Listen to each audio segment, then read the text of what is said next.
Okay, good evening, everyone. I hope everybody's prepared. Welcome to Centralia College campus and the Corbett Theater for the Lewis County Political Forum. Thank you for attending in your quest to be an informed voter in the upcoming election. This is a forum that's focused only on the 4 county races that are contested. Some general housekeeping items. Emergency exits are down below here. You see the signs, and up above you here. So restrooms are located in the hallway to your left as you exit here. And most importantly, out of respect for the candidates and members of the audience, please silence your cell phones. Better check mine. Okay. At Centralia College, we are serious about the cell phone interfering with our presentations. And first offenses will result in immediate tasing by our security staff. But even worse, the second offenses are harshly dealt with as well, and they result in you being forced to sit through a lecture on the IRS tax code. We usually don't have a third offense. All kidding aside, welcome to what we hope is a fun and informative evening. We will address each race separately. We'll start with the candidates for auditor, followed by the sheriff's candidates, the assessor candidates, and finally, the commissioner candidates. For each candidate, there will be a 3-minute opening and a 2-minute closing set of remarks. Questions will be asked from the podium, and the same question will be asked for each office, and each question, 2 minutes will be allowed. The initial response to a question will alternate back and forth through the candidates, and the order was assigned by the toss of a coin before we started this event. So we will begin with the auditor's race. In the 2 candidates, Larry Grove and Jenifer Slemp, we will begin with opening remarks from Jenifer Slemp. Thank you so much, and thank you for everybody attending tonight. It's very nice to see everybody here, and thank you to Centralia College for hosting us tonight. I will bring a fresh perspective to the auditor's office with my 20 years of professional and management background experience as an executive administrator for a funeral home and as a manager of my family's yacht brokerage, and along with working with a lot of nonprofit groups and being on boards of the Lewis County Sales Tax Advisory Board, the Southwest Economic Development Commission, and also being the chair of the Lewis County Democrats last year and winning the Chair of the Year award from the Washington State Democrats. My background is I have a degree from Washington State University in social and political sciences. I serve on the Napa City Council, and it's an honor to be able to be a public servant for the folks in Napa and hopefully become your next auditor. I'll bring excellent customer service, and I have to enter it here. I've been sick all day, so I can now tell my voice is going, and I apologize for that. I have overseen budget procedures, accounts payable, payroll, business reports, and the daily operations of both my businesses. Been excellent in customer service and innovative at problem solving, and being able to communicate with staff and people and other colleagues. I promise to manage a nonpartisan auditor's office and make the office accountable and transparent, and also to have the doors open for every resident of Lewis County. My passion, hard work, and dedication to Lewis County will continue when I'm elected your auditor. Thank you very much, and I humbly ask for your vote. Thank you. Okay, next will be Larry Grove.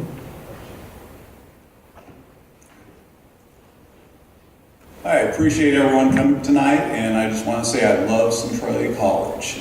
I have served as the Lewis County Auditor's Chief Accountant for the last 25 years, and I've had the pleasure of teaching at Centralia College I'm entering my 38th year teaching Taekwondo, and I've taught over 6,000 students here. I'm a 4th generation Lewis County native. I grew up on our family farm on the Cowlitz River. After graduation from Toledo High School, I joined the U.S. Navy and served 2 tours in Vietnam. I was excited to return home after the Navy and attend Centralia College, then off to WSU with my first bachelor's degree in wildlife biology. I've worked in the timber industry from setting chokers, being a check scaler, and being a wildlife and fishery biologist.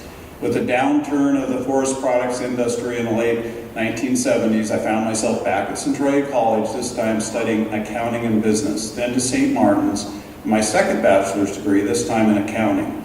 I'm a licensed certified public accountant in the state of Washington.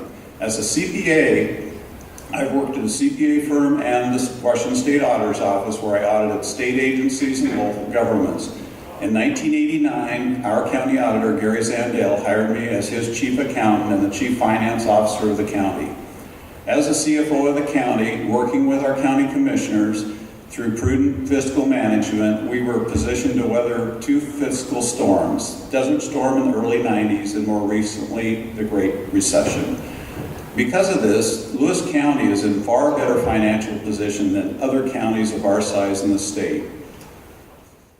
I have received national awards for excellence in financial reporting for over 10 years from the Government Finance Officers Association of the United States and Canada.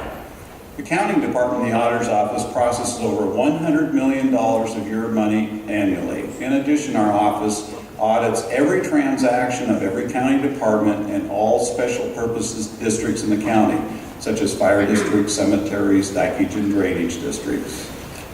The auditor's office is very diverse. There's 3 other departments in addition to the accounting department. Elections, which is very important to all of us, is tasked with the management and accountability of every voted ballot. I've had hands-on experience working every election for over 10 years. The other 2 departments, vehicle licensing and legal reporting, where we have 5 chief deputy auditors who are cross-trained to work both counters wherever the public need is present. And they routinely work both counters. Vehicle licensing processes over 110,000 transactions a year following state laws and regulations prescribed by Department of Licensing. Legal reporting records over 18,000 documents a year, to which the public has online access 24/7. My goal is to be your next county auditor. I am endorsed by 2 former secretaries of state, Kim Wyman, and Ralph Monroe, as well as the Washington Farm Bureau. 12 current former county commissioners, 3 sheriffs, current auditor, treasurer, clerk, and prosecutor.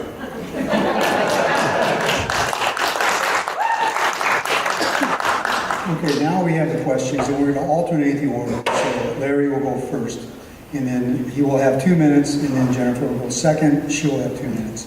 And then next question, Jenifer will go first, and Larry will go second. So that's how it's going to work from now on, just rules for the audience here.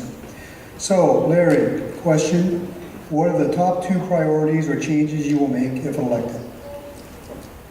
I think the most important priority is to continue continuity of service to the public in all the functional areas, and to maintain our prudent and conservative financial advice to the county commissioners on finance matters of the county. Great, thank you. I'll repeat the question. Jenifer, what are the top 2 priorities or changes you will make if elected? Could you repeat that one more time? What are the top 2 priorities or changes you will make if elected? Just so everyone knows, I wear hearing aids, so it's hard for me to hear Steve way over here, so that's why I asked him to repeat that, so just so you know. One of my things is I would really love to see a voter's pamphlet printed again for the residents of Lewis County. The Secretary of State's office does print a voter's pamphlet. Not every resident in Lewis County receives one, but I would like to work with the Secretary of State and get the voter's pamphlet printed again. And also to keep all the employees and staff updated on training and with the federal and state laws, working with the legislators and making sure that everything is up to code. Thank you. Now we're going to reverse order. Okay, Jenifer, you're next. What changes would you make and how would you pay for them? What changes would you make and how would you pay for them? With the economic situation here in Lewis County, it's very difficult as we all know, and especially working in the auditor's office as the budget has been, cut. There are some things that you could do in the auditor's office. I have had the pleasure of traveling to visit other county auditors, and one idea is to cross-train the employees of the licensing and recording departments and hopefully save some money in that aspect. And hopefully get the funds to do the voters pamphlet, and also to keep the website up to date with current information for video and ADA approval. Great, Larry, I'll repeat the question again. What changes would you make and how would you pay for them? The county's been in a pretty austere financial position since about 2007. New initiatives are very difficult. Working with the county commissioners, if we did identify something that the citizens really required, it would be a challenge to come up with the funding to pay for that. We laid off about 148 people in the last 3 years. I think the important thing is to maintain levels of service that we currently provide to the citizens and doing the best we can for the budget authority that the commissioners have authorized the office. Great, thank you. So reversing the order, Larry, you'll go next. Question is, what is the statute or law responsibility of the auditor in managing the finances of the county? The county auditor by statute is the finance office of the county and provides not only the processing of all the financial transactions, but advice to the county commissioners. In addition to that, by statute, the county auditor is considered the ex officio state auditor. As such, they're responsible for auditing all the departments within the organization under not just the county commissioners, but the independently elected officials. Thank you. Jenifer, I'm going to repeat the question. Okay. What is the statute or law responsibility of the auditor in managing the finances of the county? Again, the auditor is responsible for the finances of the county auditing. The auditor themselves do not do the county audit for the departments. It is the chief financial officer that does the audits. And it's their responsibility to make sure that no other departments go over budget, that they have the finances for things, and to work with the county commissioners and the treasurer and all the other departments. Great. This is just flying right along. You guys are quick. And now we're going to reverse the order. Jenifer, you're going to go first. I'm going to have to read, this is written out by hand, so I'm stumbling through this. So Jenifer, how would you reach out to citizens in Lewis County to not only get them to sign up to vote, but to get them information about candidates and issues in upcoming elections? Would you like me to repeat that? No, that's fine. So one of my big issues is the elections. And I would like to do, as auditor, I would like to do voter outreaches, meet with people in communities, and go to civic classes of high schools and help educate the children, the youth, because I have been noticing that they are not interested in our democratic process, and they need to be more educated and get more involved with voting, especially at a local community, on the local level. And also with that is printing a voter's pamphlet, because some people in the county, as I have learned, do not have computers, do not have internet access. And a lot of people are just, let me say it, don't want to go online and look at the voters' information. It takes too long to read. And so those are some of the things I would like to do. Thank you. Larry, I'll repeat the question. How would you reach out to citizens in Lewis County to not only get them to sign up to vote, but to get them information about candidates and issues in upcoming elections? It's challenging providing information in a timely, efficient manner. We've recently updated the website on the elections part of the auditor's office to hopefully make it a little bit more informative. We do know that certain citizens don't have access to internet. However, libraries have computers available. We've looked at the Secretary of State allows that you can piggyback on the state guide for the general election. It appears it's going to cost $12,000 to $15,000 per election to do that. And again, it would be, is that an initiative that the county commissioners want to fund? I think it would be important to outreach to the college students. I taught here for a long time, and it kind of amazes me how many of the students are not registered to vote. So I think that a voter's guide, if feasible and affordable, would be a good idea, and to reach out to the students to get them to register. Great, thank you. So now we're going to move on. That's it for the questions for the auditor's office. So we are going to closing remarks, and we began with Jenifer. Now we'll begin with Larry. So Larry, you have 2 minutes for closing remarks, and fire away.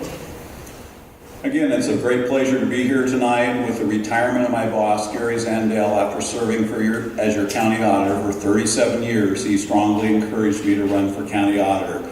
I've served as his chief accountant for the past 25 years and the CFO of the county. It's just a unique opportunity for me to step up in my career and be the elected auditor of the citizens. As your next county auditor, I would ensure that all legal rules and regulations are followed, just as I have in the accounting department for the past 25 years. I will continue the same management skills, work ethic, and commitment that I have as a CFO of the county. My honesty, integrity, and years of experience equip me well to provide for a smooth transition and serve the citizens of Lewis County from day one. Okay, thank you. Jenifer, you have 2 minutes for your closing remarks. Okay, thank you. Lewis County residents deserve a professional, honest, customer-friendly auditor who will work full-time for the residents of Lewis County. I will be there with the doors open to the public to come in and talk with me to if they have a problem. I am hardworking, fair, and dedicated, and have excellent customer service skills, and I want to educate the residents on our elections and elections process. I believe that's one of the most important things. As I've been visiting with other county auditors, they say that is the most crucial aspect of their job is the elections. But also work with the licensing and financial department and the reporting department as well. And I humbly ask for your vote. Thank you very much. Okay, thank you, Jenifer. Well, ladies and gentlemen, I hope you have other plans for tonight, because we're just flying through this. Next will be the candidates. We'll hear from the candidates in the sheriff's race, and that's Brian Green and Rob Snaza. And according to the coin toss, the opening remarks will first be presented by Brian. Thank you. Can you hear me out there? I'm Brian Green, and I'm running for Lewis County Sheriff. I was born in Olympia, Washington, and raised in Bonnie Lake. I'm married with 4 children, aging from 4 to 24, and I've got 4 grandchildren. I've lived in this county for several years now. I moved out here because I wanted to have a little hobby farm and enjoy some of the outdoors and the low tax rates and all of that good stuff. It's a great conservative county. That's why we moved here. When I was growing up, our family cared for about 150 foster children, and we've cared for foster kids for over 40 years, and we've adopted several of them as my brothers and sisters. It taught me empathy and how to work with people coming from really poor situations. I also spent 9 years in the Navy. I was an award-winning shop supervisor, grape chaser for a time, taking people to federal prison. I served on board writing questions for the Navy-wide advancement exams, and I implemented our command-wide material safety program. I also attended Embry-Riddle Aeronautical University in Central Texas College while I was in the Navy. When I got out, I became an ad executive for a company called One Cryo Incorporated. We did cryogenic tempering for things like race car parts, precision gun barrels, golf clubs, stuff like that. And I was on a team that developed a softball bat called the Equalizer, which was the official senior league softball bat. And I headed up the advertising campaign, and it was sold all across the United States, Guam, and the Philippines. So that was kind of a cool job. I'm also a successful musician with a band that plays casinos, fairs, festivals, and private events all over the Pacific Northwest. I've recorded a couple albums, and I was actually on a panel. I was a judge for the Colgate Country Countdown at one time. I'm also an oath keeper, and I was a key researcher on a soon-to-be released book on our Constitution, state law, and individual rights, titled A Personal Liberty by my friend Verl Engel. Now, I'll start at the beginning here. The Washington State Constitution, Article 1, Section 1 states, "The purpose of government is to maintain and protect individual rights." And RCW 36.28.010, General Duties of the Sheriff. The very first line of this RCW is, "The sheriff is the chief executive officer and conservator of the peace of the county." So he is the CEO of this county and conservator of the peace. The county sheriff is an ancient office that was brought forth from England into this country, and it is okay. The sheriffs are the ultimate legal authorities of the land, and this was true from the time of our country's founding throughout today. There were several cases in the 90s where the sheriffs went up against the Brady Bill, and they came out victorious because the Constitution says that they are the ultimate power in the county, and they are to look out for your rights. Now, respecting your rights is... Thank you, Brian. So Rob, 3 minutes starting now. Well, good evening. I want to thank everybody for coming here. I know everybody here is excited to be here with everybody, and I know a lot of people have a lot of questions for us in some fashion or another. I've been with the Lewis County Sheriff's Office for almost 20 years, and before that, I was with Napa Vine Police Department. And almost my whole adult life, I've had the opportunity to serve this community in some fashion or another. I've met my wife, who was from Napa Vine. I've raised 2 kids, and we live right outside of Napa Vine. And I've enjoyed the small communities that all of us have, and that we have to share with our families. When I thought about running for sheriff, it was a long-distance dream years ago. When I had the opportunity to work as a Lewis County Sheriff's Deputy, I took really pride in being a deputy, serving the citizens of Lewis County. When Sheriff McCroskey hired me, one thing that he had passed along to me was to treat others as you would like to be treated, to be professional and be a man of high ethical values.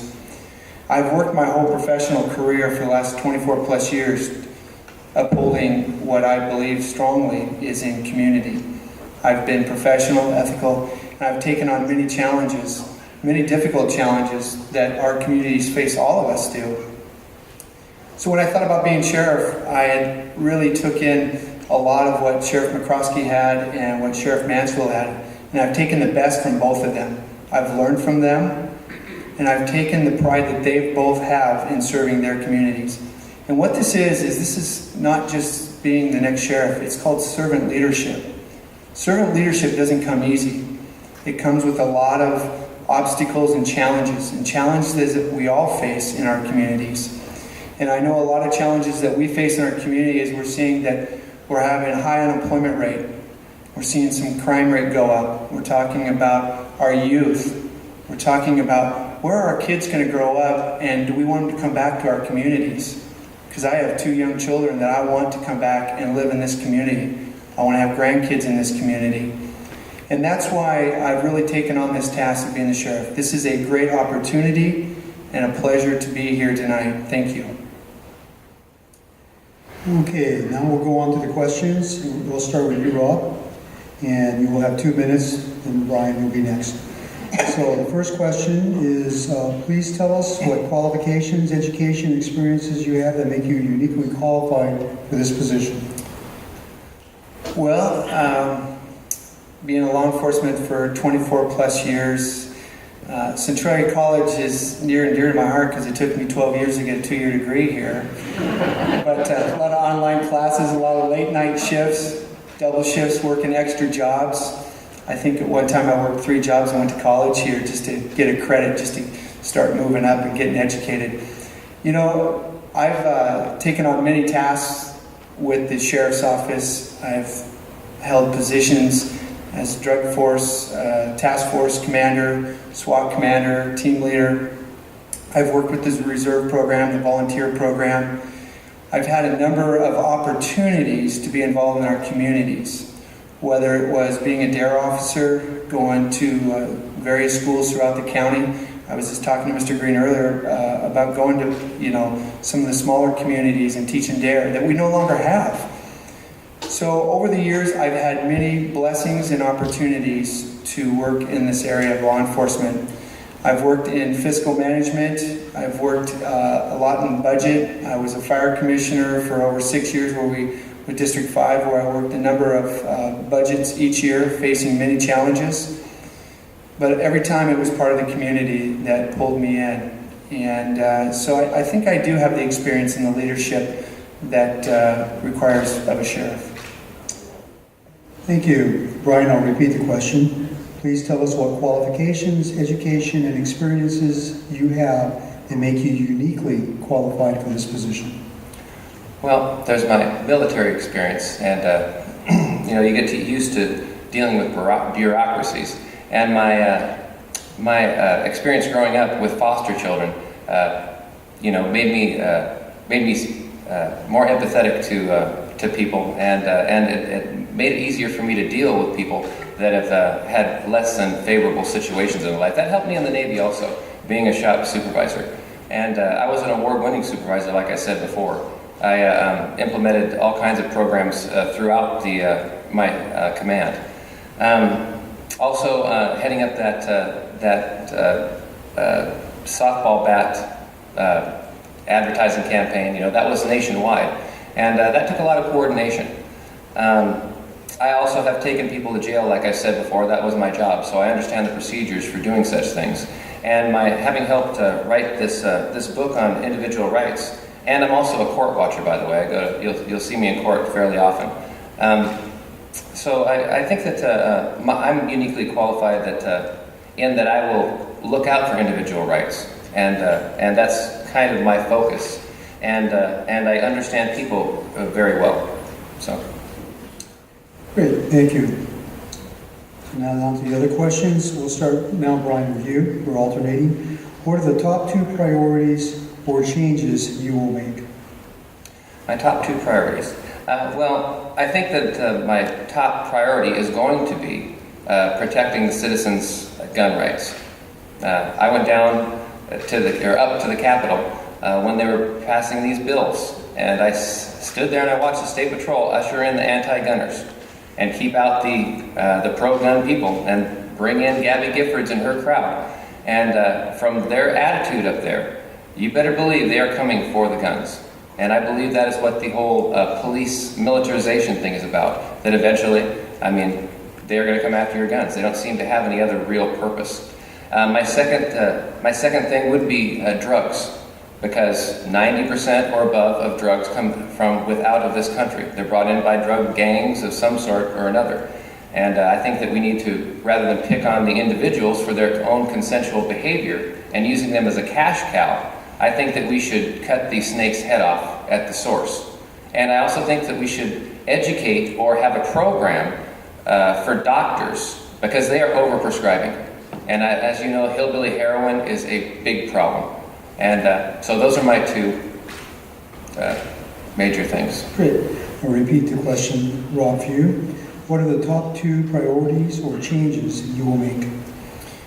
Well, there's a number of changes. Over the last several years, I've had the opportunity to talk to many of our deputies, our administration, see where we want to go, what we'd like to do, not just next year, but the next several years down the road. One of the programs that I want to implement is a community service officer program. This program would help the deputies in serving of papers and taking off a lot of the time. Currently, we pay about $65 an hour for a deputy. That's with the car, the benefits, and everything.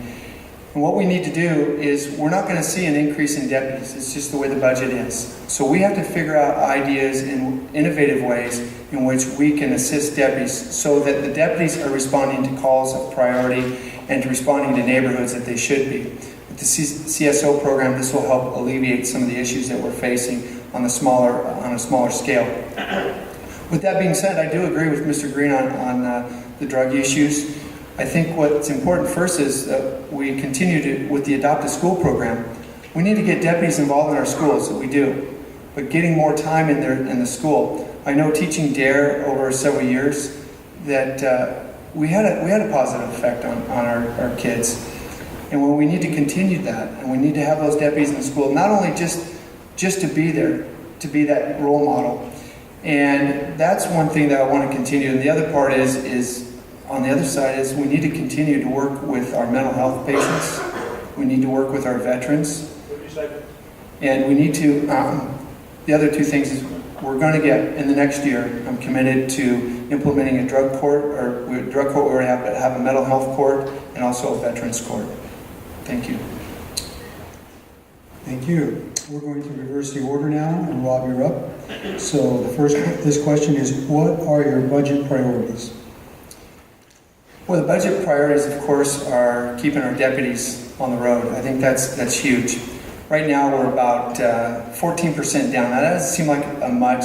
We're right about 1988 staffing. We're down 7 to 8 deputies. And that is a priority, is keeping deputies on the street. And that's with the CSO program. That's going to help us out. The other priority is addressing mental health issues. We really need to take a stand on that. And 40% of the inmate population in our facility has mental health issues. Now, I don't necessarily believe that every individual needs to be in our facility. They need professional help. And I think with mental health and what we have with the 0.1% that we have, that's going to be a key factor in helping the mental health individuals. Okay, thank you. Brian, I'm going to repeat the question. What are your budget priorities? Well, I said before, I'm for a sheriff's posse, so we kind of agree on this. He's looking to use an auxiliary. But in other places across the country, the sheriff's posse has saved counties a huge amount of money. They use them for everything from to transport prisoners, assist in courtroom security, guard crime scenes, escort dignitaries, back up patrol duties, provide security for festivals, on and on and on. They do all sorts of duties. These volunteers do, and they have that this comes at a great savings to the public, and I think that would be a priority.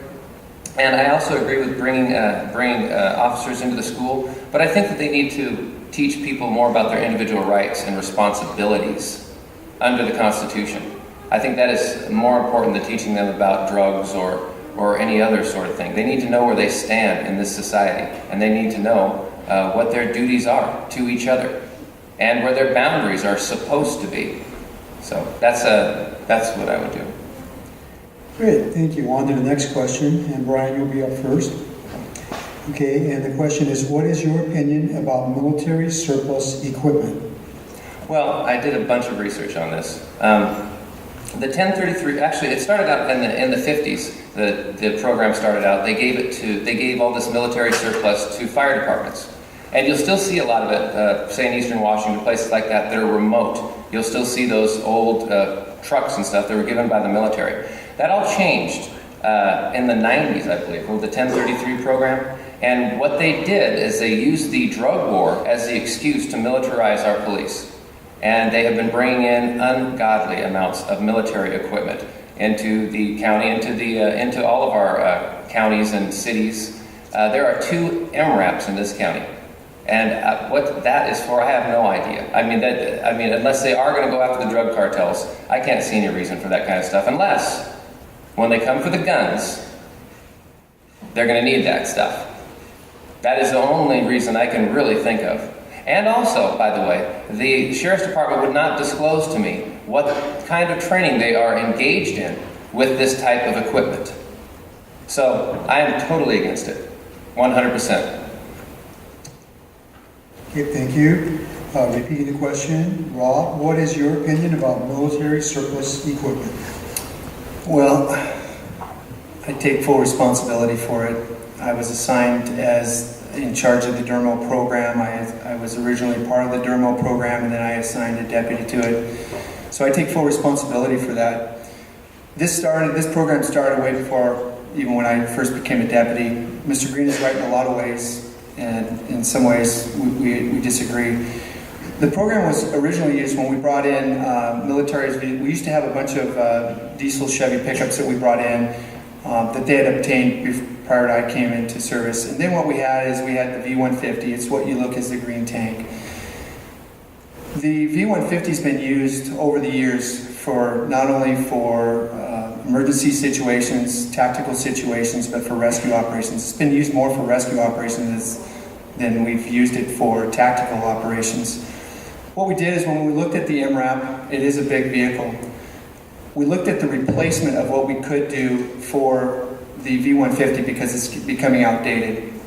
And because of that, we tried to get a smaller rig. It's called the Max Pro, which is smaller. Mr. Green's talking about. It's what Centralia Police Department has. Unfortunately, we were denied that, and we received the MRAP. We were taking the MRAP simply because it was available to us. And what we did is we found that we had a multi-use for this MRAP, and the use was for rescue operations. During the 2007, 2006, 2009 floods, we found a great need for rescue operations. In '96, when we were using military vehicles for rescue operations. So there's other items that we've used for deputy sheriffs, including first aid pouches, snowshoes, items that we use for our search and rescue folks. So I take full responsibility for this. Okay, thank you. Now for the final question. Rob will be up first. Now this question has been edited a little bit before it got to me, so I'll do my best on this. It says, given the way laws are created on the state and federal level, how will you enforce and uphold all laws as vetted through the lawmaking process as the lead law enforcement officer in Lewis County? Well, as Mr. Green said, Title 3628010, I mean, as a deputy sheriff, you are sworn to uphold the U.S. Constitution and the Constitution of the United States. As sheriff, you are sworn to uphold the U.S. Constitution and the Constitution of the United States. That will not change. That is the way it is. We enforce RCWs. It's for the state of Washington. And, you know, as a sheriff, the CEO of a large county, you are in a tough situation. Sometimes there are laws that we don't necessarily agree with.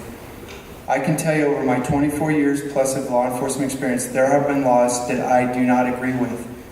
But that's not my decision. Those laws were passed by voters and state legislatures by the law. And I am not forced, but I am to uphold those laws. And if there is a time or a place where I have to disagree with a law, which I strongly, Mr. Green and I are very strong on the Second Amendment. We stand hand in hand with the Second Amendment. If I'm challenged internally inside myself, then I will make some tough decisions personally. And that's what I can say. Thank you. I'll repeat the question for you, Brian. Given the way laws are created on the state and federal level, how will you enforce and uphold all laws as vetted through the lawmaking process as the lead law enforcement officer in Lewis County? Well, all laws have to be made in pursuance of the Constitution of the United States and of Washington State. If they run afoul of those laws, because if you look at Article 1, Section 2 of the Washington State Constitution, you're going to find that the United States Constitution is the law of the land. And so the law, you cannot go up against the law. And if they want to go up against the law as lawmakers, there's actually a law against it. It's Article 1, Section 9 and 10 of the U.S. Constitution. It prohibits bills of attainder. They cannot punish you without a trial, period, at all. It's in the law. It's also Article 1, Section 23 of the Washington State Constitution. They don't have the authority to go against the Constitution. And all legal precedent says that those kind of laws are null and void. And if any of you have been in the military, you know darn good and well that they beat into your head that you do not follow unlawful orders.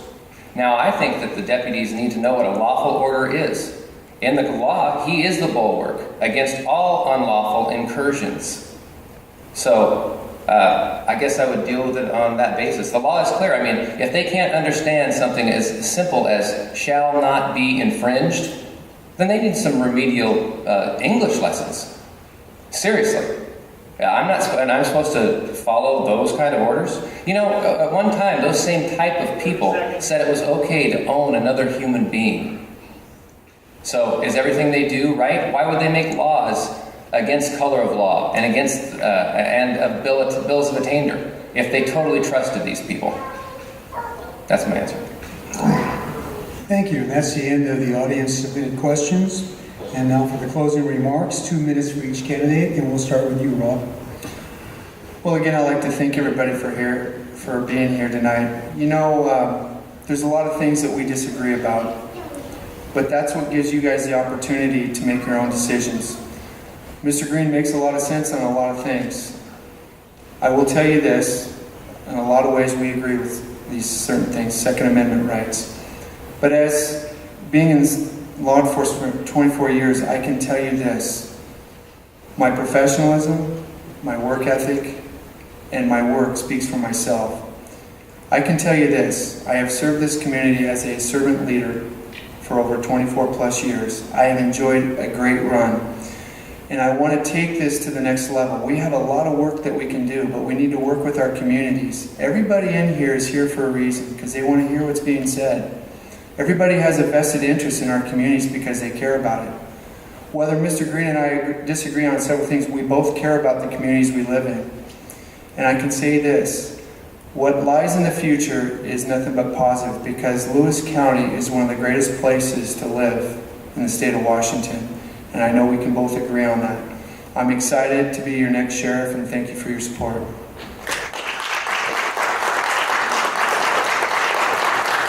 Thank you. Brian, 2 minutes for your closing remarks.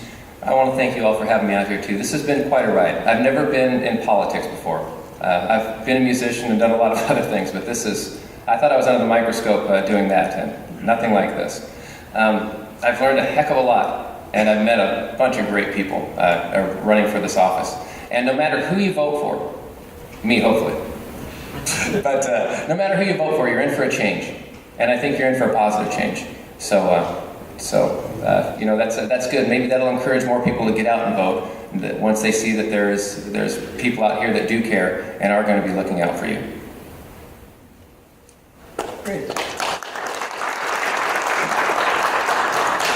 Well, thank you. Now we'll move on to the assessor position. And we're going to hear from Dianne, Dorey, and Candy Hallom. And the opening remarks, according to the Corn Toss, will first be presented by Dianne. And you have 3 minutes. Good evening, everyone. Thank you so much for coming out this evening. Tonight you're going to hear the difference between the two candidates for assessor. I have 39 years experience with 23 years in the office. I've done every job in the office at one time or another, including 15 years of boots on the ground as an appraiser in my office. Currently, I've had to fill in for several positions because those positions aren't being filled with people who are applying for the job that are qualified. My chief appraiser, who happens to be here tonight, retired at the end of January, and so that position is vacant, and I've been doing that job this year and continue to, which is a savings to the taxpayers. I've been an officer of several organizations in Lewis County, including United Way, Growing Places, Lewis County Foster Parent Association, Statewide Foster Parent Association, and also I've been an officer, and I'm going through the chairs twice for my Washington State Association of County Assessors. There's many functions in the office that people aren't aware of. In fact, there's 28 separate functions, and that includes not only appraising property, but we are in charge of assessing and levying taxes for 65 taxing districts in the county, which includes the county, road, state, library, hospital, cemetery districts that you all pay for and support.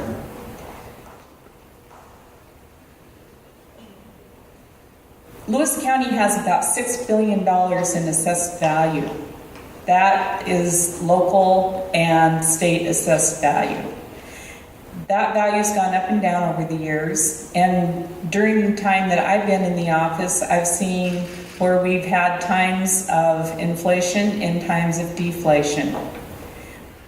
During that time, people are either happy with their value or not happy with their value. But always, when you come into my office, you get an explanation of what happens with that value and why it is. I have a great staff who does great customer service. They deliver an explanation to each and every person. We have to do audits as well. We have exemption programs that we're in charge of, and we have to do audits on those. So when people come in, we have to ask them tough questions. But when one person pays less, everyone else pays more to offset that. So we have to make sure that all that data is correct. My experience and in the office is not something that everybody can get, but it's because I've been there for 39 years. Thank you. Okay, Candy, you have 3 minutes. Thank you. I'm Candy Hallom, candidate for Lewis County Assessor. I have worked as clerk of the board for the past 6 years, and during that time I have seen what I call the worst in the assessor's office. The Board of Equalization deals with individuals who have disputed their assessed values, and some of the matters that have come before me are heartbreaking. I have handled thousands of disputes and questions over the last 6 years, and I believe that the citizens of Lewis County deserve to be treated with respect and get their questions answered on their assessments. The citizens of Lewis County are the reasons I have decided to run for assessor. The assessor is required to follow the law. What the law doesn't tell you is how to treat people. I would see to it that the people who pay our salaries are given the respect and attention that they deserve. The assessor's office has so many challenges. I look at these challenges as opportunity to give Lewis County the best we have to offer. I have good working knowledge of what is supposed to happen in the assessor's office and have experience with citizens who have struggled to get answers on their assessments. I have experience working in other government offices and have seen the impact the assessor's office has on us. It is vital that all entities work together to provide the best service possible.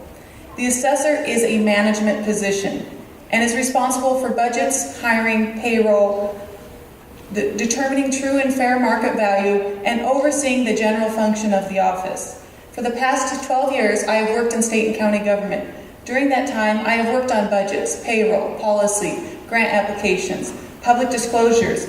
I have worked on hiring. I've also supervised other employees.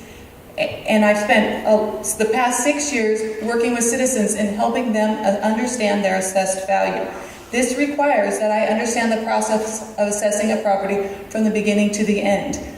I am very familiar with the revised Code of Washington and the Washington Administrative Codes.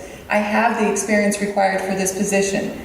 It comes down to, what do we want in an assessor? Do we want 39 years of doing the same thing the same way? Or do we want more? Lewis County deserves to have an assessor who is committed to customer service, an assessor who has the ability to manage the budget process, an assessor experienced in building trust and teamwork. I am the best choice for this position, and I ask for your support. Thank you. Now we'll move to the questions. Candy, you'll start first. List the top 2 priorities or changes that you will make in your office. The top priority of assessor should always be to lead by example with professionalism and integrity. I believe that everyone should always strive to do better, and the assessor is no exception. And when elected, I will find ways to improve office morale, motivation, and customer relations. I intend to improve technology, making information available to taxpayers in determining how their value was determined. Thank you. Dianne, I'll repeat the question. List the top 2 priorities or changes that you will make in your office. Since 2012, Lewis County has gone on to be an annual reval county, and that's in response to the taxpayers who asked, why does my value not change over a 4-year period, especially when values were declining and they wanted immediate response. So I went to the legislature and helped that change take place. That process still needs to be refined in my office. We started in 2012, and we're still gathering data and making sure that the process that we're using is a fair one. The other thing that I want to do is continue cross-training. In 1998, I had 26 employees, and today I have 16. Back in 98, most people were cross-trained very, very well. With less staff, you don't have the ability to take that person who's doing a single job and teach them something else. They are working a full-time job. My goal, though, is to get more people to do more cross-training in the office. Those are my 2 goals. Thank you. This question, I have to tell you, is a little bit strange, but I'm going to ask you just like it's written here, so don't shoot the messenger. And Dianne, we'll start with you. It says, what exemptions are available to taxpayers, and can you explain them in 2 minutes? Oh my gosh. There are open space exemptions, senior exemptions, historic property exemptions, remodeling exemptions. Going through them quickly in my head. And no, I can't explain them all in 2 minutes because each one of those programs takes probably a good half an hour in my office for people to explain them to people, but I'll give it a shot. Senior exemptions, 61 years of age or older, your income's less than $35,000. Historic property exemptions, you have to be a member of the historic downtown area or another historic property. You can get 20% of your total assessed value off in for remodeling a historic property. Current use exemptions, there's open space farm, timber, for forest land, There is open space, and you get a percentage off of your land value. All right. So, I ran out of time or I would have continued. So I'm going to repeat the question and remind us 2 minutes. And what exemption, Candy, what exemptions are available to taxpayers, and can you explain them? There's probably more exemptions that can even be stated during this 2-minute period. There's open space farm and agriculture, which is for farmers to help cut cost on paying their taxes because they do provide other services. There's open space, which is for land that is pretty much open to public access. There's no use for it, and they can qualify these programs to also get an exemption. There's minimum requirements of 5 acres on these pieces. There used to be open space timber, but our county has switched because of the new legislation, and we now go with designated forest land exemptions, which is a 5 acre minimum, and it's for people with forest land. There is senior exemptions and disability exemptions, which goes off income. And there's also home improvement exemption, which is not well known in our county. I believe there's only been, since 1999, there has only been 13 people who have actually participated in this program. It's a program that I've actually looked at, not realizing we had this program, and thought that this would be a really good one to get out there to the public, because we have lots of remodel, the flood is a good example. I mean, the biggest requirement in that program is that you notify the assessor's office prior to starting the new construction. Great, both of you, good job.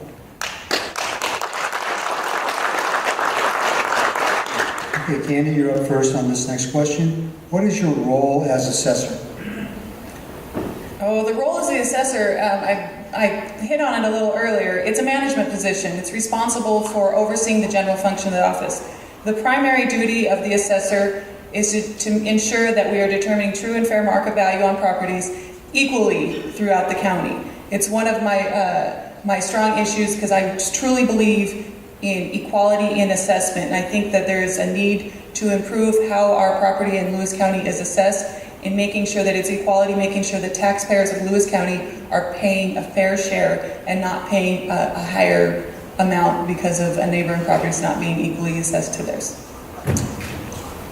Okay, Dianne, I'll repeat the question. What is your role as assessor? My role as assessor is to educate the public on not only the laws, but how we assess property and how we apply their values towards their tax bill. To that end, I go out to all the senior centers every year, have for the last 16 years, and talk to them about all the exemptions that are available to them. Also open it up to any questions to them about anything that they want to ask about property tax. As far as the true and fair market value, I think we do a pretty good job in my office of explaining it. But as proof of that, I just recently got our ratio. And the ratio is the difference between your assessed value and the sales price. And that ratio for Lewis County is 97%. Lewis County is supposed to be at 100% market value. And so I think that's a pretty doggone good report card, kind of. It's not really a report card, but that's what it amounts to. Thank you. Dianne, you're up first this time. What is the responsibility of the assessor to the small taxing districts? The responsibility of the assessor to small taxing districts is to make sure that we value property equally and fairly so that they can collect the taxes. We levy the taxes for them and determine what they can collect based on the levy computation process. That process allows them to get 1% more than they got last year in their budget. It also gives them the difference of the increase of state assessed utilities and the value of new construction every year. The taxing districts that we deal with are the 65 I mentioned earlier, and they include everything that brought you here for streets, the cities, the libraries, the county, and hospital, fire districts. All of those services require property tax revenue to help them function. Now, for the county, it's a very small portion of their revenue, total gross revenue, but for most taxing districts, such as cemetery and fire districts, it's all of their income. So we take that charge very seriously and make sure that we do the right things for all the taxing districts. Thank you. And Candy, the question is, what is the responsibility of the assessor to the small taxing districts? The responsibility of the assessor to the small taxing districts is the same as the responsibility of the assessor to the citizens of Lewis County. It's fair and equal tax assessment. Great. To the point. Thank you.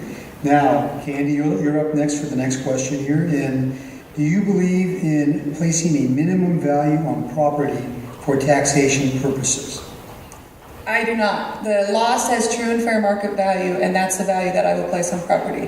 There has been a policy put in place in the assessor's office to put a minimum of $1,600 value on properties so that those people receive a tax statement. And that policy will go away as soon as I'm in office because the law says true and fair market value, and I will follow what that law states.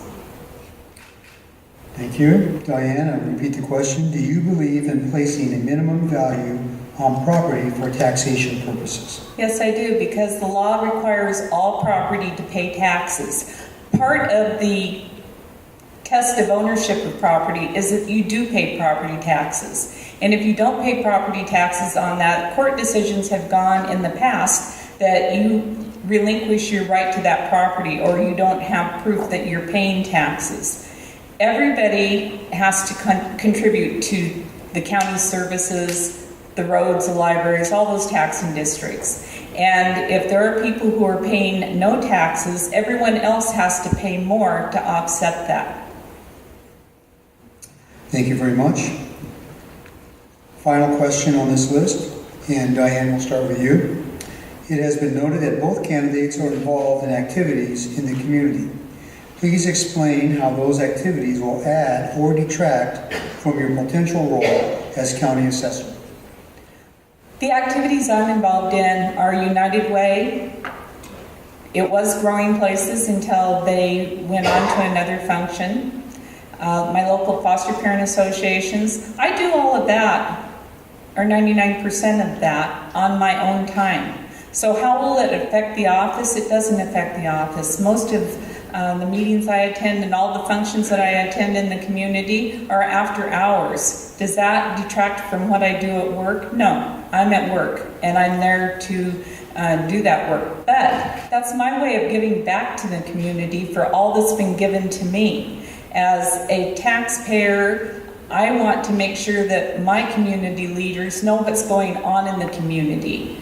And by doing so, I'm out there and involved. I talk to people, I network, I'm involved with the chamber, I'm an ambassador.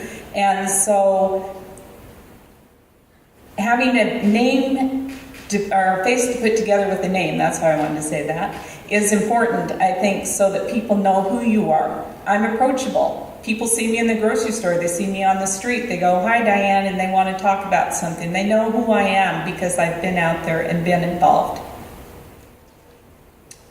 Okay, thank you. I'll repeat the question for you, Candy. It has been noted that both candidates are involved in activities in the community. Please explain how those activities will add or detract from your potential role as county assessor. Well, for the past 9 years, I have coached high school fast pitch, currently the head coach at Centralia High School. For the past 9 years, I have worked a 40-hour-a-week job and also been able to coach, adjusting my schedule, coming in early so I can leave early to go to games. I will continue doing the same thing. If that position were to take away from my ability to do my job as assessor, then I would probably have to say goodbye to that position, because the priority in my life is family, my career, and then fast pitch is, even though I really enjoy it, it's kind of my peace of mind, it is third. So I need to make sure that my family's taken care of, that I can help support them by keeping my job and making sure that I'm covering my responsibilities in the assessor's office, and then I'll have my fast pitch. My number one priority, though, is my daughter, so there might be times where I have to skip out so I can go watch it play. Okay, that's it for the questions from the community here. Now for the closing remarks. We'll start with you, Candy. You have 2 minutes. Okay. Commitment, customer service, and leadership. I already work for Lewis County. I understand what is required to be a public servant. I will use my ability as a leader to give our citizens what they deserve in assessor. I am a proud wife, a proud mother, a fast pitch coach, and a public servant. I am Candy Hallom, and I'm a candidate for Lewis County Assessor. I ask for your support, and I ask for your vote. Thank you. And now Diane, 2 minutes for your closing remarks. Okay, thank you. And again, I want to thank you all for coming out tonight. I know this is a long process to sit through and go through, so I truly appreciate it. And I appreciate all the candidates who have thrown their hat in the ring. Public service is not an easy thing. There's a lot of people who choose not to do public service, but I've chosen it as my career and my lifetime passion for 39 years. I give back to my community. I represent you in the legislature. I go there and make sure that when there are tax policies that are trying to be passed that may harm you, I'm there to fight for you as a taxpayer. And I work to help keep taxes low, because I know it's important to folks to be able to pay their community's support, but I also know it's important for you to have money in your pocketbook as well. Over the last 39 years, I have not done the same thing over and over again. Technology has been put into to my office by my tenure.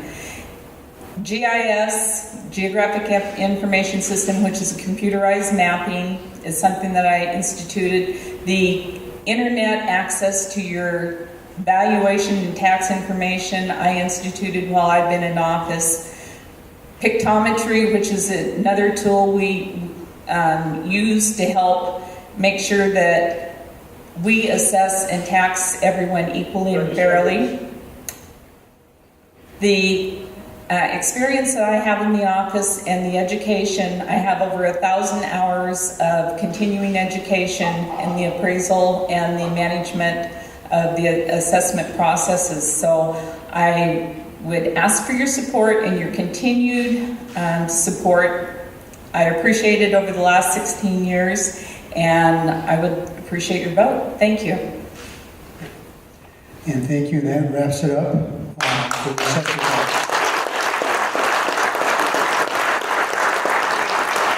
Now for the last position on the docket here, and that's the candidates for the county commissioners race. We have Rich Bainbridge and Gary Stamper.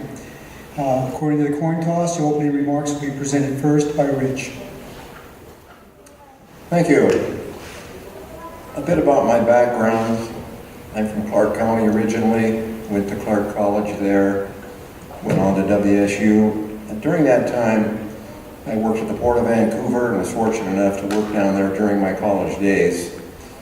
My WSU days were interrupted by active duty with the military, but I did go back and finish, and then I got hired by USDA and moved all over the state of Washington basically before I was promoted to district conservationist here in Lewis County. And I'm fortunate to be here with Lewis County being such a big county and a lot going on. It's just a great place to be. Depending on the county that you work on, depends on what type of activities you do. Here in Lewis County, as you might guess, because at one time we had like 97 dairies, and that's dwindled down to under 30, I think. So dairy was a big deal, still is with the big dairies. That wasn't our only practice though. For anybody that walked through the door, whether it be pasture and hayland management, woodland management, our job was to help whoever came through the door to realize the potential of their property. And so we spent a lot of time doing that, and we spent a lot of time with regulatory agencies trying to keep our farmers in compliance. So a lot of the practices we installed were there, and during my watch, nobody got a citation from Department of Ecology or anybody else. So I feel good about that we helped not only the dairy farmer, but the poultry farmer, another big industry here in Lewis County. And we basically helped all of them develop a plan for their place and completion of these various practices, and to improve not only the compliance but the efficiency of their operation. Another part of my work was doing wetland determinations. One wetland determination that you might be familiar with is out at the port of Chehalis. The Fred Meyer complex is a result of a wetland determination that I did for the port, which allowed the 30 seconds. Which allowed the land change to go ahead and be developed as it is today. And I feel good about that for all of the accomplishments that we came through. And one point was that if we were on somebody's place, it was basically because we were asked to be there, and it was all in good faith, and we finished up that way. So presently I'm a fire commissioner, and I'm a farmer in Hallom, Alaska. Thank you. Thank you. Now, Gary, you have 3 minutes. First off, my name's Gary Stamp, and I'm running for County Commissioner. I would just like to say thanks to Centralia College for allowing us to be here. I too am a proud graduate of Centralia College, only my path was just a little bit different than Rob's. I got through in 2 years, and it took me 12 to get my other end of it. So anyway, but I would like to thank you, and it is a typical classroom I see, because everyone's spread out, no one's sitting in the front. So if I were the instructor, I would ask that you all move down, but we'll bypass that one for tonight. Anyway, I'm proud to be here. I will tell you right now, I grew up in a large family of 9 on my dad was a timber cutter, and again, I had a great life.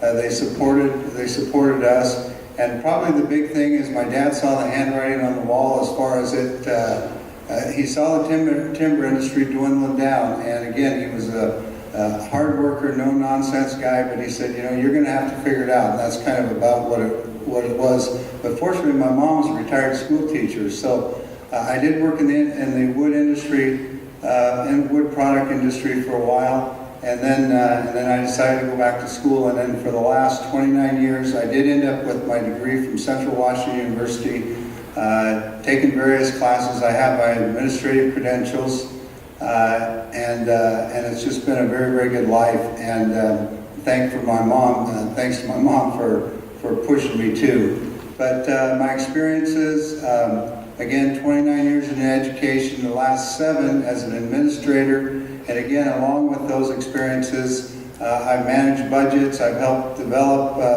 and sustain budgets, and in a school district, I think that there's probably someone involved with it. It's quite a fluid situation depending on how much money the state allows you, depending on the legislative session. So it's a very complex system. It doesn't sound complex, but again, they're very tough decisions that you have to make. I'm also responsible for hiring people, overseeing the entire staff, and then also working collaboratively and really trying to get to the best product for our money, and that, of course, is our students.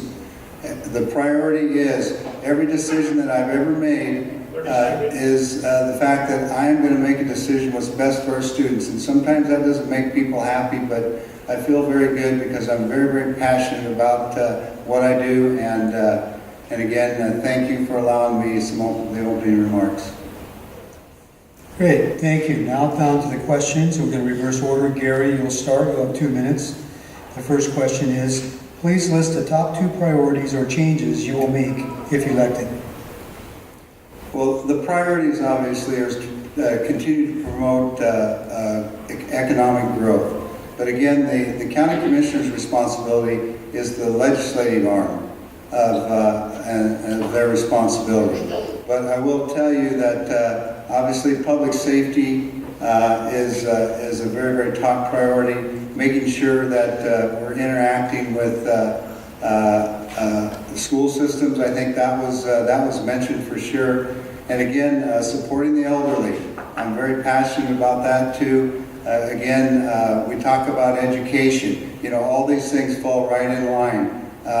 If we continue to work hard and educate people, we're not going to have the people that are that Deputy Snaza has to come and take away as youngsters. So we need to work extra hard at that. And again, that my passion is education. I start from the ground up. I work with, we'll call it dysfunctional families, and we do the very best we can to put the best product out.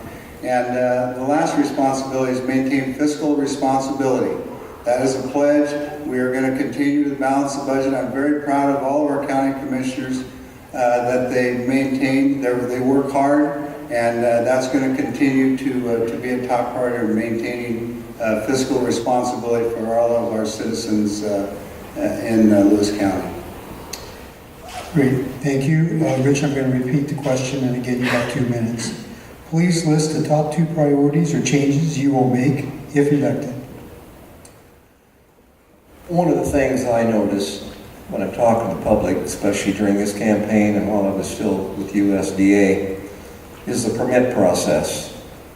I think the permit process is a terrible burden on people. Sometimes people only apply for 1 permit in their life to do something. And even though it isn't the county's permit necessarily, I believe the county could streamline that. The county could actually help people through this permit process and complete what they really want to do. I think that's a tough go. It's an intimidating situation to try and do.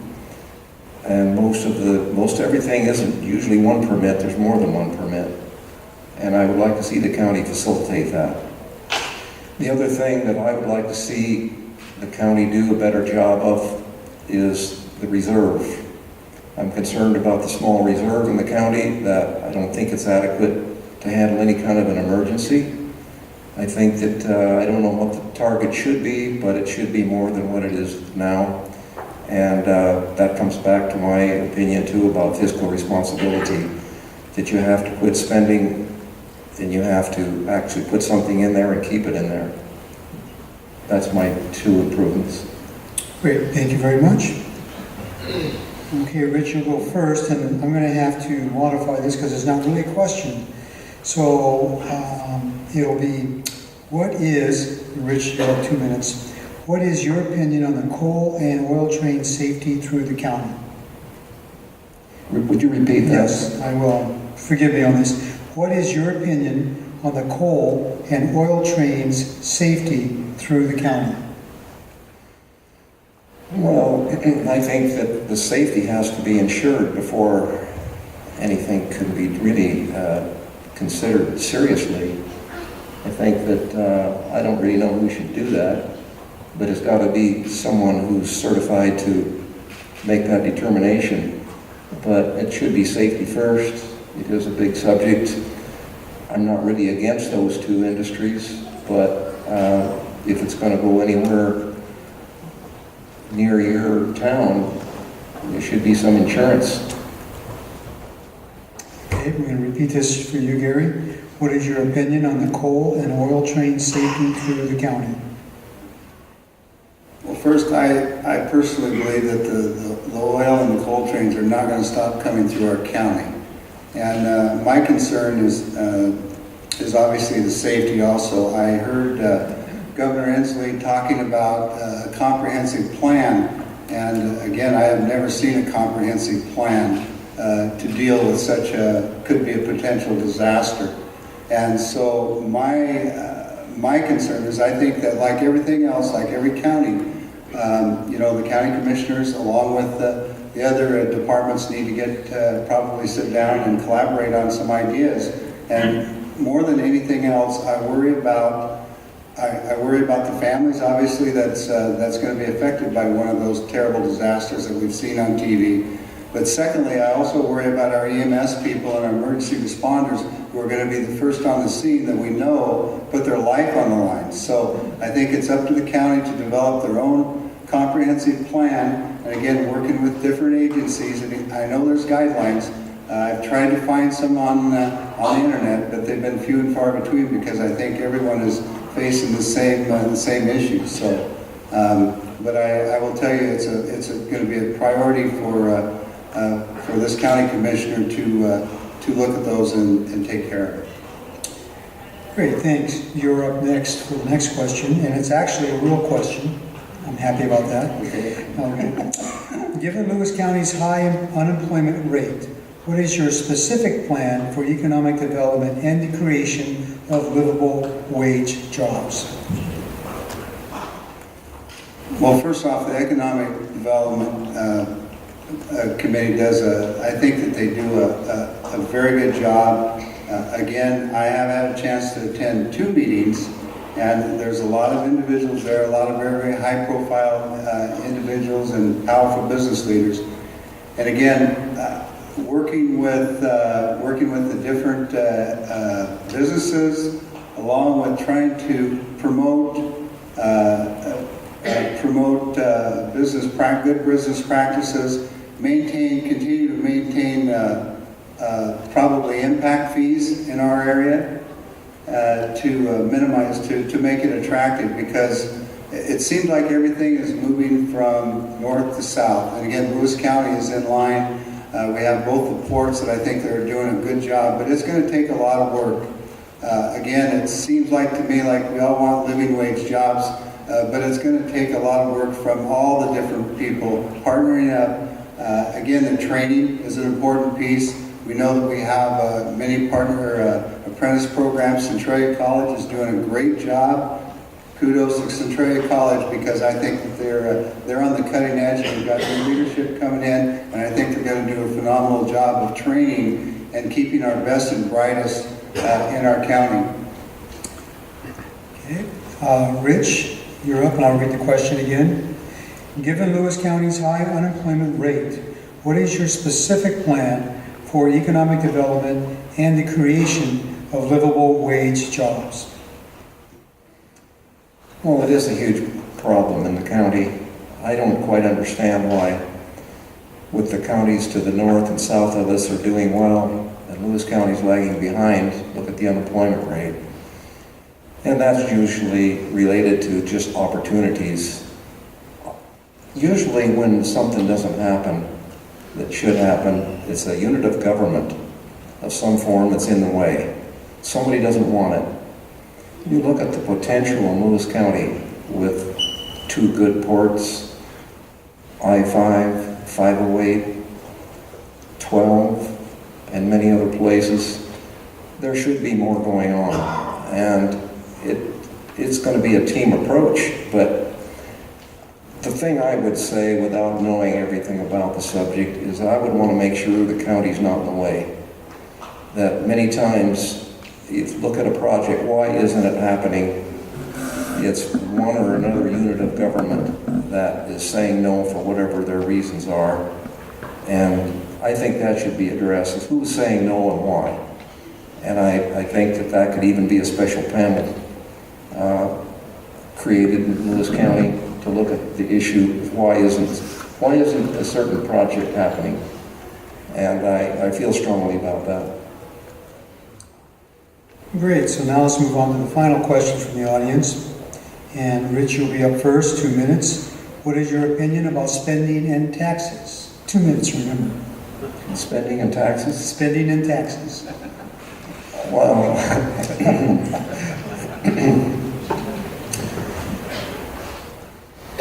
I don't think the taxes are bad. I really feel like people are willing to pay taxes if they can see something positive come out of it, whether it's county, state, or federal level. If you feel good about where your money is going, you don't hear near the negative side of taxes. And I think that Lewis County is in pretty good shape. From that side of it, I don't feel that way. I will go back to the county reserve. I think that's dipped in too often. I think the spending is an issue. I just think that you got to have enough in reserve to account for the various things that could happen to you as a county. But I don't really have much else to add in a general sense from that, from spending and taxes. Okay, thank you. I'll repeat the question for you, Gary. What is your opinion about spending and taxes? We have to continue to maintain the fiscal responsibility we always have had. So I think that makes Lewis County a little bit exceptional. And again, I know that that's brought up quite frequently compared to most of the counties. We still maintain fiscal responsibility. My thing on it is it's where we're spending the money more than anything else. And again, I am a strong advocate of public safety. You know, we talk about our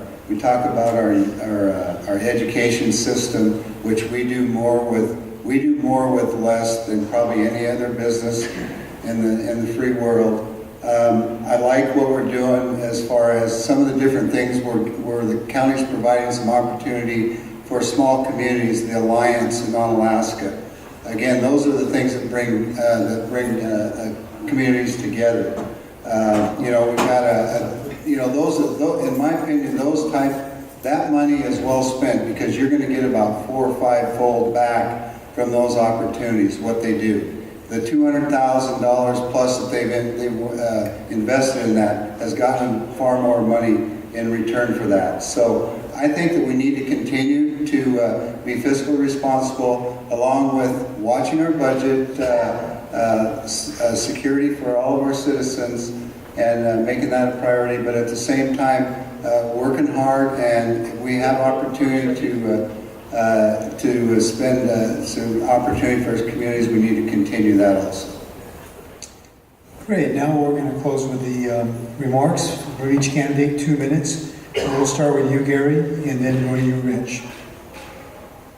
Again, I would just like to thank everyone for allowing us to be here. It is a true privilege. I've always said this as an educator. It's a privilege to be an educator. Well, I think when you're a public servant, I feel the same way. You know, you're serving the public, and you're serving every person in the county that you represent for Lewis County. And my overall leadership abilities and the things that I've developed over the last 7 years, working with budgets, overseeing complex budgets from time to time, making sure that our team's working as a unit, and solving problems. You know, when you have the county, it's a very large organization, and you have to work collaboratively together. You're not always going to agree with them, but at the same time, you have to work collaboratively. We see gridlock now in our country and at the national level, and I don't want to see that in Lewis County.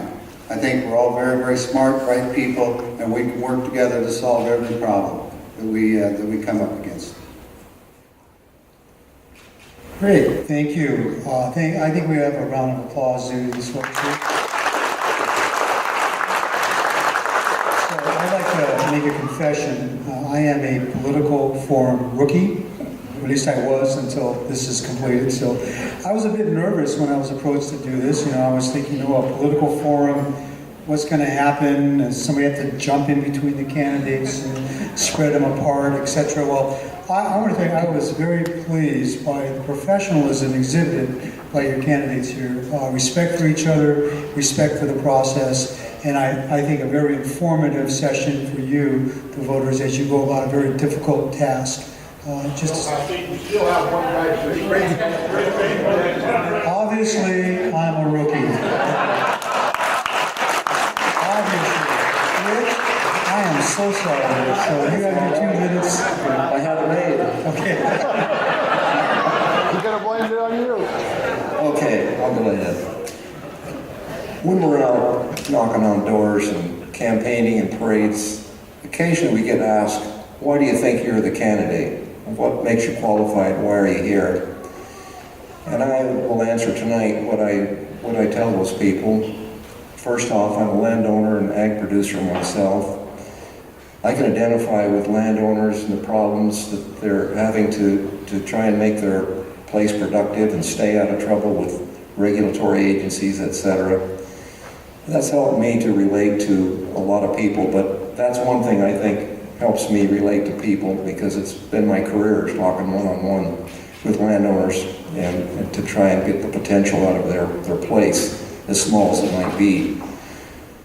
And number 2 is for all the conservation that we have actually put on the ground. It's surprising if you stop and think about the stream bank protection, the wetlands, the ag waste management, all those practices that kept us going as a county. These are all important businesses, and a lot of conservation came there, and I think I understand the county's resources very well.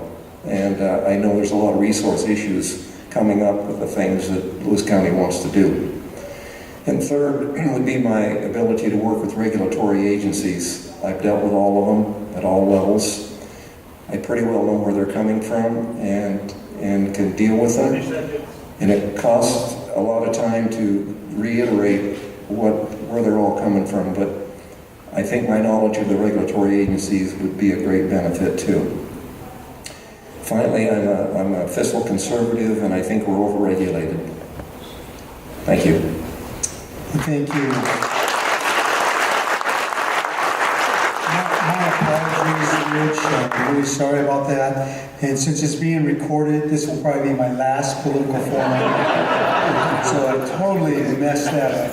But I do want to close again with the professionalism and courtesy, and also the fact that I see all of you in the community doing different things other than running for office. And I appreciate all the service you guys do, and taking this opportunity to run for public service is something that I just can't thank you enough for. So we are now going to come to a close to our session here. We will be recessing to the lobby. The candidates will be there, and you can mingle about. I think there's a few cookies left. Penny, yes, she says there is.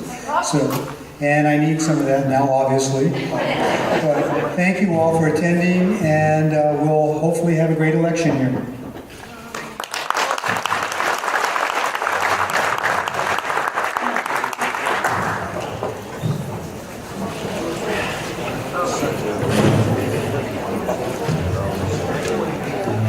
Good, my friend. Just about you, thank you.